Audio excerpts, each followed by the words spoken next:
지역지원원 수고하셨습니다.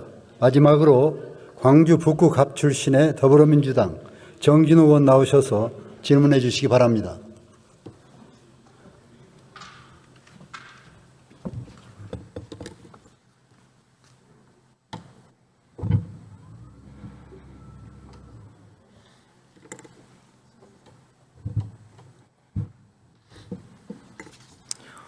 존경하는 국민 여러분, 진심으로 사랑하는 호남 시민 여러분, 이하경 부의장님, 그리고 동료 의원 여러분, 안녕하십니까? 광주 북구갑 출신의 정준호 의원입니다.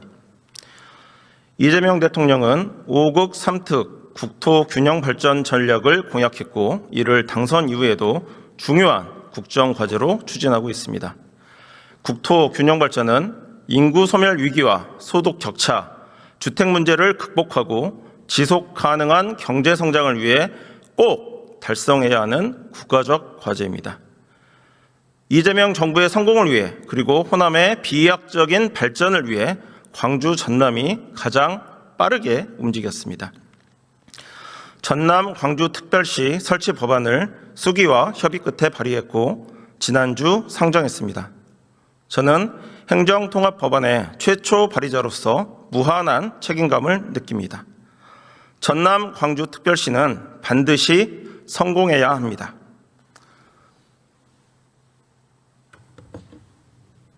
총리님, 앞으로 모시겠습니다.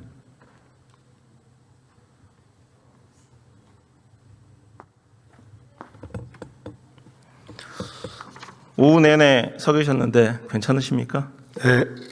네, 종일 수고 많으십니다. 행정통합과 관련해서 아까 주호영 부의장님 그리고 민영배 의원님께서 여러 가지 질문을 주셨고 답변하신 내용 잘 들었습니다.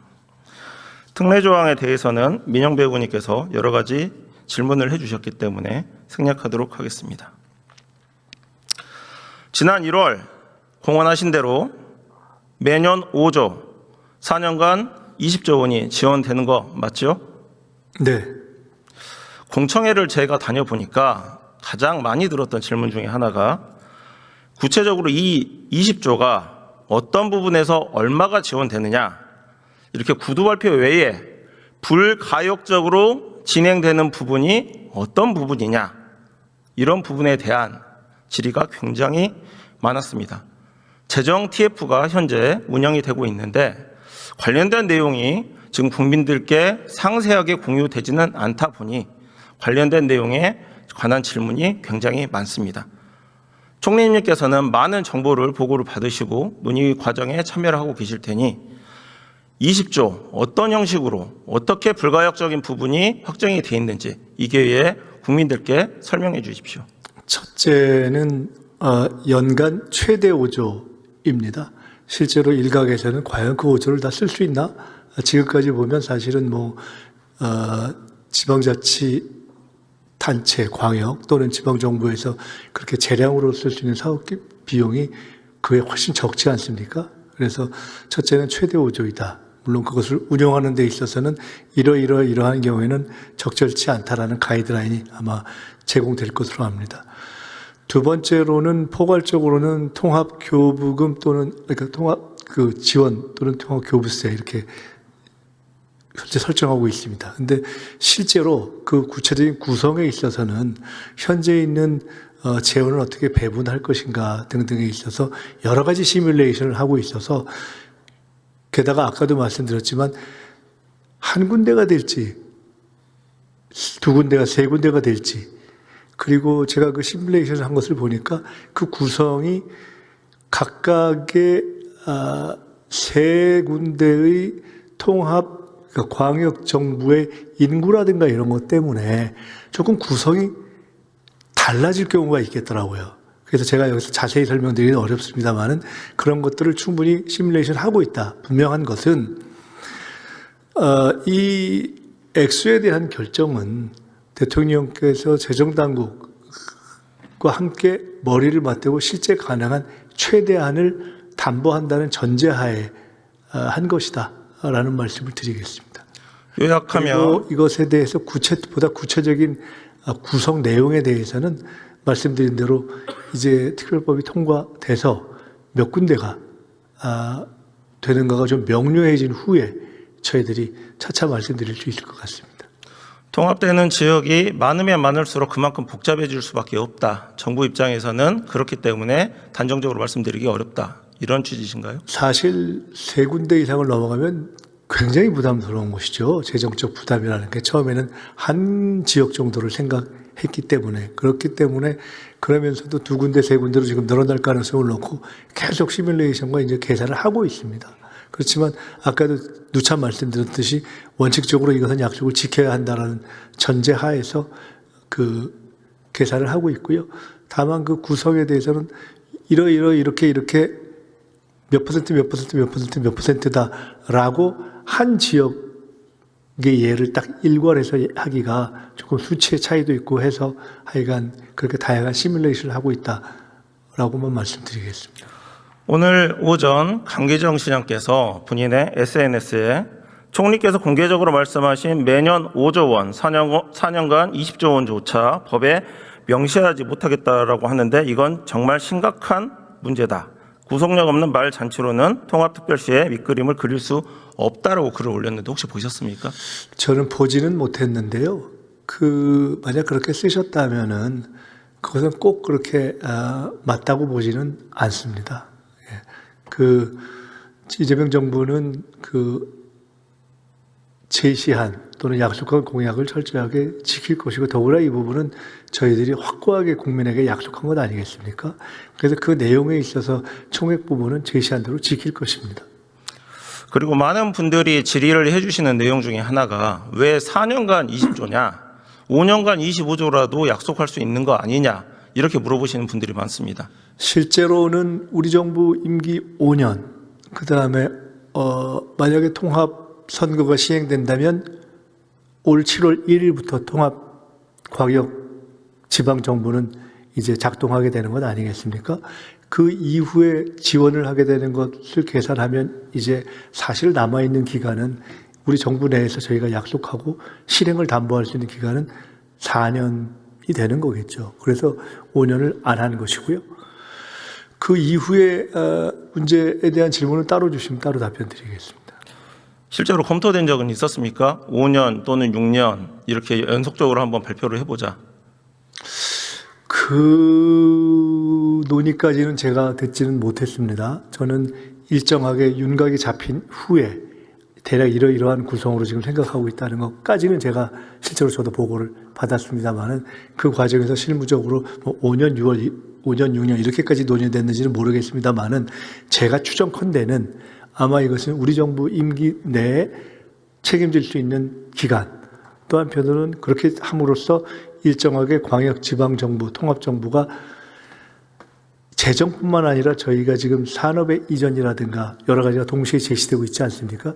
이런 것들이 공공기관 이전까지 연동되었을 때에 일정한 마중물로서 작동할 수 있는 필요 충분 기간을 종합해서 4년을 이야기한 것이다. 이렇게 이해해 주시면 될 것 같습니다. 다음 정부의 기관에서도 그 통합 지역에 대한 재정적인 지원이 연속성을 가질 것이다. 이런 정도의 문제의식은 이 정부가 집중돼서 가지고 있다. 이렇게 말씀을 해 주실 수는 있겠죠? 네, 그 부분은 이제 저희들이 구체적으로 이것을 어떻게 제도화하고 이어갈 것인가에 대해서 조금 더 본격적으로 논의를 해야 될 사안이라고 보고요. 말씀드렸듯이 우선의 문제의식은 우리가 확실하게 책임져서 이룩할 수 있는 데까지 이 부분을 책임진다라는 차원에서 일단 말씀드렸다 하는 점을 이해해 주시면 될 것 같고, 제가 아까 아마 민형배 의원님 질문에 답하면서 이런 말씀을 드렸는데 지금뿐만이 아니라 4년 후를 다시 한번 생각해 보시면 만약에 이러한 시도들이 전국화되고 타 시도로 전파된다면 4년 이후에 우리나라의 운영 방식과 각 지방정부와 중앙정부의 관계 내지는 존재 형태 자체가 굉장히 지금과는 달라질 수 있기 때문에 그것은 진행해가면서 저희들이 조금 논의하는 것이 더 현실적이지 않을까 이렇게 생각합니다. 알겠습니다. 통합이 되면 그 특별시장은 서울특별시에 준해 장관급으로 격상되죠? 그렇습니다. 국무회의도 참여할 수 있겠네요? 현재는 서울시장이 그 지정된 그러니까 국무위원회나 지정 배석자로 아마 참석하는 것으로 알고 있습니다. 현실적으로는 근데 늘 참석하지는 잘 않습니다. 일이 있어서. 그런데 취지를 따져보면 두 군데가 되건 세 군데가 되건 동일한 격을 갖춘 통합자치단체장이 되면 기본적으로는 참여할 수 있을 거라고 보는데, 그러나 국무위원은 아니기 때문에 그분들을 어떤 식으로 참여하게 하는 것이 좋으냐, 세 분 다 또는 순차적으로 또는 뭐 그중에 대표성으로 이 문제는 좀 논의를 해봐야 될 거라고 봅니다. 현재 서울시장의 참석은 그분이 특별시장이어서라는 측면도 있지만 아마 현재까지 전체 그 지방자치단체의 일종의 대표성을 갖고 참여하는 면도 있기 때문에 그중에 어떤 기준을 적용하느냐를 조금 논의해봐야 되는 거 아닌가 싶습니다. 긍정적으로 검토를 해주시길 바라겠습니다. 네, 당연히 그렇습니다. 공청회에서 이런 얘기가 많습니다. 통합이 되니까 광주라는 도시가 사라진다. 그래서 아쉽다. 혹시 들어보셨습니까? 네, 그 광주뿐만이 아니라 대부분의 지역에서 혹은 광주, 뭐 혹은 대전, 뭐 이렇게 비슷한 말씀하는 걸 들었습니다. 광주에는 동서, 남, 북, 광산구 이렇게 5개의 자치구가 있는데 이 자치구를 어떻게 처리를 할지에 대해서 굉장히 지금 관심이 높은 것 같습니다. 광주 특례시를 별도로 만들자, 아니면 자치구를 자치시로 격상해서 변경을 하자. 이거와 관련해서 총리님의 혹시 개인적인 의견이 있으십니까? 개인적인 의견을 갖고 있지는 않고요. 다만 그걸 논의를 좀 해봤는데 구를 시로 바꾸는 문제는 구를 없애고 시를 새로 신설하는 법상의 문제이기 때문에 첫째 법적인 문제가 있고, 현행 법상 자치시와 자치구의 구별에 의하면 똑같은 지역, 예를 들어 현재 이 광사 또는 광주 남구 이럴지라도 똑같은 것이 자치구로 규정되느냐 자치시로 규정되느냐에 따라서 행사할 수 있는 권한에도 변경이 있을 수 있기 때문에 그 부분은 조금 한편으로는 중앙정부와의 논의, 또 한편으로는 앞으로 만들어질 그 광역통합정부와의 논의, 내부에서의 주민들의 공론, 이런 것들을 종합해서 결정해 나가야 하는 것이 아닌가 싶고, 그것까지를 다 완결한 후에 이 문제를 처리하면 사실 하세월이 될 수 있어서 우선 큰 틀을 정리하면서 논의하는 것이 불가피하겠다 이렇게 보고 있습니다. 어느 쪽이든 지역에서 결정할 수 있는 사안이다. 이런 정도로 지역에서만 결정할 수 있는 사안은 아니라고 봅니다. 아까 말씀드렸듯이 이게 법사항이기 때문에 뭐 지역에서 예를 들어 광역 지방의회에서 의결을 통해서 결정할 수 있는 그런 사안은 일단 법적으로 아닌 것으로 알고 있어서 주민들의 의견, 광역통합정부의 의견, 그리고 또 중앙정부의 의견, 이런 것을 잘 조화해서 하면 될 거라고 봅니다. 알겠습니다. 총리께서 거버넌스 협의체 구성하시겠다라고 저희 광주 전남 의원님들 모였을 때 말씀하신 적이 있으시죠? 네. 진행된 게 있습니까? 지금 말씀하시는 것이 아마 그 이번 통합이 예를 들어 특별법이 통과된 후에 후속하는 사안들을 어떻게 처리하고 의논할 것인가에 관한 것을 말씀하신다면, 일단 총리실에 직속으로 지원위원회를 만들어서 지금 논의되는 특례 문제 등등을 포함한, 사실은 저희가 현재 예상 못하는 많은 이슈들이 있지 않습니까? 그런 것들을 함께 논의해 가려고 하고 있습니다. 지원위원회 내부에 지금 공청회만으로는 좀 갈증이 난다. 시민들이 좀 더 의사결정 구조에 참여를 해야 된다. 이런 욕구를 총리실에서 결국에는 좀 해소를 해줘야 되지 않겠냐. 총리실 주도로 그런 협의체를 좀 구성하는데 전국적인 기준을 세워주는 거 아니겠느냐. 이런 얘기가 있어서 여쭤보는 겁니다. 정부의 지원위원회에서 할 수 있는 것은 하고요. 또 필요한 것은 당 또는 민간과 함께 일종의 뭐 협치 가버넌스를 통해서 할 수 있는 일이 필요하다면 그것도 함께 의논해서 정해가도록 하겠습니다. 네. 공공기관 이전과 관련해서 여쭤보겠습니다. 올해 2차 공공기관 이전 계획 수립할 예정이시죠? 네, 그렇습니다. 예. 대통령께서도 언급을 하셨고, 그 광주 전남 의원들 오찬 자리에서도 집중형으로 이전하자라는 뭐 얘기가 언급되기도 했었습니다. 전남 광주 특별시가 첫 통합특별시로 출범한다면 다른 지역보다 더 많은 배려를 받는 것이 맞지 않는가. 수도권과도 가장 더 멀리 떨어져 있기 때문에요. 그런 것과 관련해서 공공기관 이전과 관련해서 구체적인 배려 기준이 있으십니까? 우선 현재까지 상황을 말씀드린다면 광역 통합이 된 곳을 우선적으로 논의한다라는 것은 저희들이 이미 제시한 원칙입니다. 말씀하신 대로 지금 수도권에서 보다 먼 곳을 조금 더 우선적으로 감안한다 하는 것도 같이 논의할 수 있는 원칙이 될 것 같습니다. 세 번째로 공공기관을 이전한다고 해서 전국에 똑같이 막 산재 형태로 이렇게 분산시키는 것은 해보니 조금 효율적이지 않더라라는 좀 중론이 있는 것 같습니다. 그래서 분산하면서도 직접 하는 방식이 좋지 않느냐라는 논의가 있는데 꼭 100% 그것이 합의된 건 아니지만 그것도 많이 그런 의견도 좀 모아지는 것 같습니다. 예, 공공기관 이전과 좀 차이가 있지만 한 가지 제가 아이디어를 좀 드리겠습니다. 공기업이었다가 민영화됐고 소유 분산 기업인 KT를 전남 광주 특별시로 한번 이전해 보면 어떨까? 왜냐하면 국가기관통신사로서 인공지능, 통신 데이터에 특화된 기업이고 AI 컴퓨팅 센터가 해남으로 유치됐고 인공지능 기업들도 해외에서 전남 투자를 약속하기도 했습니다. 분명히 시너지가 날 것 같습니다. 총리님, KT 이사회와 노동조합의 의견을 경청하신다는 전제로 이 제안 한번 검토해 볼 만한 하지 않겠습니까? 그 부분은 우리 의원님께서 주도적으로 또는 의원님과 함께 광주 지역의 의원님과 단체장들께서 노력을 하시면 그런 영역에 속하는 일이라고 보고요. 기본적으로는 정부 지분이 있습니다만은 민간 회사이기 때문에 저희가 어떤 방향을 갖고 풀어가는 것을 지금 말씀드리긴 조금 어려운 상황 같고, 그러나 의원님의 어떤 창조적 상상력 이런 부분은 적극적으로 많이 논의를 해보시면서 실마리를 더 연구해 보시면 어떨까 하는 생각입니다. 아이디어로서는 나쁘지 않다 정도 제가 이해해도 될까요? 예, 그거 제가 뭐 그걸 아이디어를 평가할 입장은 아닌 것 같습니다. 예.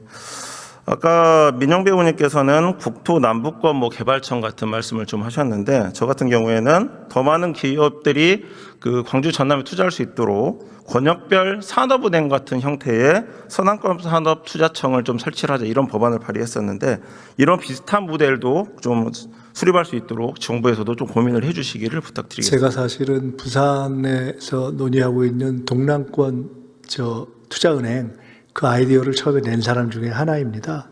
그게 현재로서는 결과적으로 산업은행의 자회사 형태로 됐는데 그때 발상 중에 하나는 그것이 동남권이 되고 충분히 진행되면 그와 유사한 형태가 다른 권역으로도 적용될 수 있지 않겠는가라는 생각을 이렇게 염두에 두고는 있었습니다. 지금 말씀이 아마 통상적인 중앙부처형 공공기관이 아닌 그런 지역발전 지원형 금융기관을 말씀하시는 것으로 생각돼서 맞습니다. 그런 부분에 대해서는 적극적으로 검토를 해보시고 또 저도 매우 관심을 갖고 같이 의논하겠다 이렇게 말씀드리겠습니다. 예, 감사합니다. 자리로 돌아가셔도 됩니다. 우리 윤호중 행안부 장관님 앞으로 잠깐 모시겠습니다.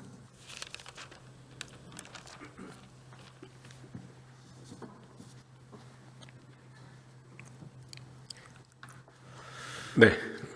부동산 투기를 단속하는 곳은 지방자치단체와 경찰이죠. 예, 그렇습니다. 그 지방자치단체 경찰의 주무장관이시죠. 네. 예. 이재명 대통령은 부동산 투자 투기하며 또 연장하겠지라는 부당한 기대를 가진 다주택자보다 집값 폭등에 고통받는 국민이 더 배려받아야 합니다라고 강조를 했습니다. 저희 국회의원들도 모범을 보여야 되겠죠. 네, 그렇게 해주시는 것이 당연한 고위 공직자로서의 자세가 아닐까 생각합니다. 하지만 그렇지 않은 사람도 있습니다. 국민의힘 장동혁 대표는 대통령은 다주택자를 마귀의 영혼을 판 사람들이라고 공격한다. 그런데 청와대에도 내각에도 마귀들이 한둘이 아니다. 이재명 대통령도 실거주하지 않는 아파트를 4년 넘게 갖고 있다. 집값이 떨어진다고 믿는다면 진작 팔았을 것이다 라고 말했습니다. 사실관계 바로 잡겠습니다. 대통령님은 1가구 1주택자입니다. 사실을 호도하지 말기 바랍니다. 그러나 정작 장 대표 본인은 어떻습니까? 2025년 3월 재산신고 기준으로 지분 소유를 포함해 본인과 배우자가 총 6채의 아파트, 단독주택, 오피스텔을 보유하고 있습니다. 전세권도 대전에 2군데나 갖고 있습니다. 장동혁 부부 대체 어디에 살고 있습니까? 팔 다리가 따로따로 살고 있다는 얘기가 많습니다. 이러고도 대통령과 청와대, 정부 여당을 비판할 자격이 있겠습니까? 국민 앞에 최소한 염치라도 있어야 되는 거 아닙니까? 장관께 질의하겠습니다. 작년 11월 국토위 여당 의원 일동 명의로 장동혁 부부에 대한 고발장이 제출이 되었습니다. 알고 있습니까? 네, 알고 있습니다. 수사 어떻게 진행되고 있는지 말씀해 주십시오. 제가 그 개별적인 사건에 대해서 수사 보고를 받고 있지는 않습니다. 그렇습니까? 예, 알겠습니다. 아마도 경찰에서 그 법률과 원칙에 따라서 수사를 하고 있을 것으로 생각합니다. 몇 가지 제가 구체적으로 말씀을 드리겠습니다. 서산 대상 당진강 고속도로는 2019년 9월 설계를 시작했고 2022년 2월에서 12월 타당성 재조사를 실시했고 23년 11월 착공했습니다. 그런데 2022년 10월 장동혁 대표는 보궐선거로 의원이 되자마자 예결위, 그것도 예결소위위원으로 선임됐습니다. 예결위 서면 질의로 이 고속도로 사업 528억 증액 요청을 했고 실제 그 다음에 정부 예산으로 80억이 순중되었습니다. 화곡리 1-47번지 땅입니다. 문제는 이 고속도로 종점에서 불과 2km 떨어진 곳에 배우자가 약 214평 땅을 갖고 있다는 겁니다. 애초에 이마이였다가 현재는 창고용지로 지목까지 변경된 사안입니다. 인근 중개사에 물어보니 10년 만에 땅값이 최대 10배 가까이 올랐다고 합니다. 배우자는 기획부동산을 했고 국회 예산소위위원인 남편은 이해충돌 방지 혐의를 일으켜가면서 예산을 반영시켜 사업을 시작했습니다. 종점 2km에는 본인들의 땅이 있었습니다. 본인 명의 자체를 신탁원부에서 숨기기도 했습니다. 심지어 서면지를 검토하고 예산 반영에 동의한 사람이 누군지 찾아봤습니다. 양평고속도로 종점 변경 관련 수사를 받고 지금은 구속되어 있는 김호 서기관입니다. 저는 장동혁 부부의 이 투기에 대해 제2의 양평고속도로 종점 변경 사건이라고 확신합니다. 이러고도 제1 야당의 대표로서 당당합니까?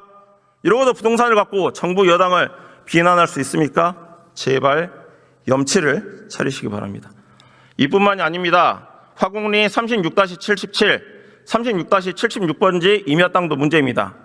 장동혁 부부가 이 땅을 필지 분할한 후에 19년 4월 매입했는데 기획부동산 실패로 2019년 7월 가압류가 결정되기 3개월 전에 매입한 겁니다. 가압류가 예상이 되니까 서로 짜고 치고 가압류 직전에 장동혁 부부에게 땅을 챙겨준 것입니다. 또 있습니다. 가련이 546-34번지 약 570평 임야 문제입니다. 화면을 보시면 등기부 등본상 매입 계약을 5개월 먼저 했는데 등기 접수는 맨 마지막에 하는 이상한 신공이 발휘되게 되어 있습니다. 위에 있는 곽모 씨는 장동혁 대표의 부인이며 아래에 있는 곽청모 씨는 부인의 동생, 즉 장동혁 대표의 처제로 추정됩니다.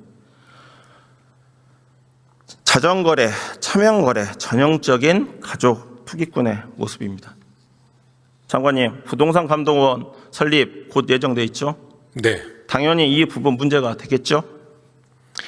예, 부동산 감독원은 수사를 하는 곳은 아닙니다만 이런 불법 행위에 대해서 조사하고 사법 처리를 요청할 수 있으리라고 봅니다. 어제 한동훈 전 대표의 토크 콘서트 있었죠? 티켓 가격 보셨습니까?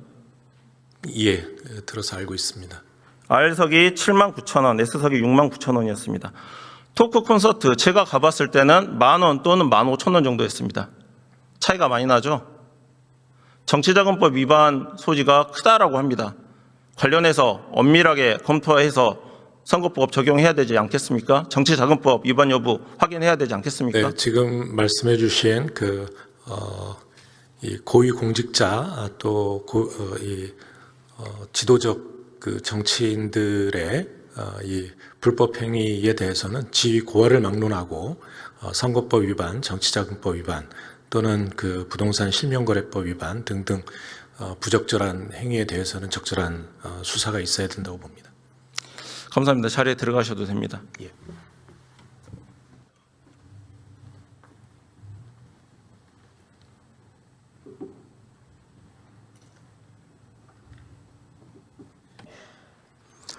국민 여러분, 호남 시민 여러분, 전남 광주 특별시 꼭 성공시키겠습니다. 마지막까지 자리를 지켜주신 동료 의원님들, 김민석 국무총리님을